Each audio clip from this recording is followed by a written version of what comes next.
everything you do will make a difference. You have the dream and the vision. That dream motivates you to get going. But that's not enough. After that, what you need is discipline. And discipline is what keeps you going.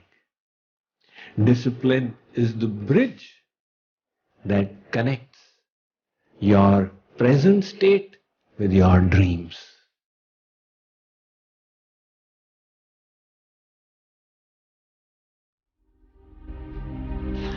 We all have this notion that one day we will suddenly become successful when something will happen to us.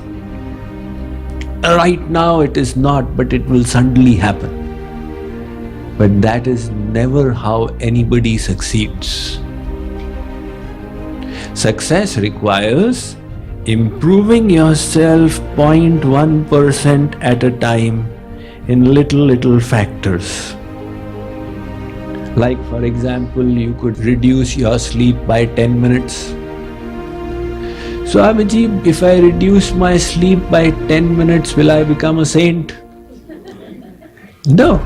It will take you one step further in the journey because you will have 10 more minutes to utilize in a productive way.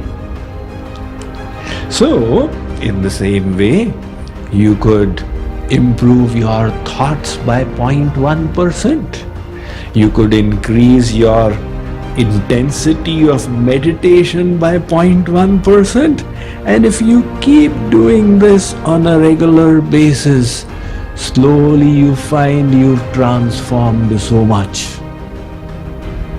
So the transformation at the end is amazing, and people don't realize how it happens. When I was in standard 5, our neighbor, there was a girl who was in standard 8, and she used to be a rattu tota. So all day long she would be with this book in her hand, trying to mug up the things. And we would laugh because her performance in school was terrible. Then later on I met her again. By now she had started reaching the top of her class. And a few years later I got news that she had got a gold medal in her post-graduation in Delhi University. Said, wow, this is the law of compounding effects in practice. That little improvement she was doing was making a big difference. Now somebody else who wanted something more spectacular by way of results would have said, what's going on here? This will never happen. But that is how people succeed. In other words, success is not a magic. Success is not a blessing that suddenly comes, okay, now you're enlightened. That kind of blessing we all want, right? Guruji, like Ramakrishna Paramahansa put his hand on Swami Vivekananda's head, and Swami Vivekananda had this divine experience, he also put it on my head. So you are not seeing the rest of the story. Ramakrishna Paramahansa had 1,000 disciples. Why did he just put his hand on Swami Vivekananda's head and nobody else's? Because Swami Vivekananda over past lives had reached that stage through repeated practice. If it was so cheap, he would have said, all right, nobody needs to learn anything, you just stand in a line and come, I'll put my hand on everybody's head and you will all go to Golok. So, the final goal of God realization is never attained cheaply. It is attained through the daily rigors of our practice. In other words, everything you do will make a difference. You have the dream and the vision.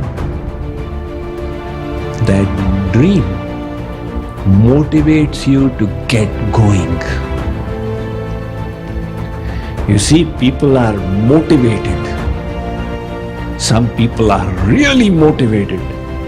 Some people are less motivated. The factory manager is troubled because his workers are not motivated. Come on, do it. Like, in India, we would find these workers who would come for housework. After 1 hour, they have to take a break and smoke bidi. No motivation. So you see, my God, they don't have any motivation at all. They have it when the time is over. The ghanti rings in the factory, then you see how quickly they run to find out what happened in the India-Pakistan test match. They are motivated, but not here. All through my school and college life, everybody said I have got no motivation. And when I went in for an internship in my engineering and then MBA, both of them gave a report, he is not motivated. So my father scolded me. My father said that, look, I found out why Eicher tractors did not like you. They said you don't have any motivation. So I said, yeah, I must get motivated. But how do I get motivated? And the reason was I didn't have a strong enough why. Motivation comes from a strong enough why. I didn't have that strong enough why. And when I came to the spiritual path, that strong enough why came. And the motivation also came. So motivation comes from a strong reason and it gets you going. But that's not enough. After that, what you need is discipline. And discipline is what keeps you going. Discipline is the bridge that connects your present state with your dreams. Right now, some of the Indian hearts are aflame with the recent successes of Virat Kohli. 4 centuries in 1 IPL. Has anybody been following that? So what I was following was his interview where he says what is his discipline that he's implementing. He said in one interview, he said that every time I go to the nets to practice, every time I want to improve in something and become better through my practice that day. Said, wow, that kind of razor sharp focus. Then he said, even though the practice is so boring, you have to put that boringness aside and go ahead with it. He is willing to sacrifice immediate gratification. That is the formula for success. Now anybody may say, Aji Saab, look at him, he just whacks it all over the place and hits them for sixes. But he is reaching that through a certain kind of discipline. So discipline is required everywhere in life. 1970 was the last time that the Indian hockey team won the World Field Hockey Gold Cup. That was the Ajit Pal Singh team. Some of you may have followed it. So they were asked, how did you succeed? Was it by the will to succeed? So the answer he gave was, no. It was by the will to prepare. That part people forget. The will to prepare, that requires discipline.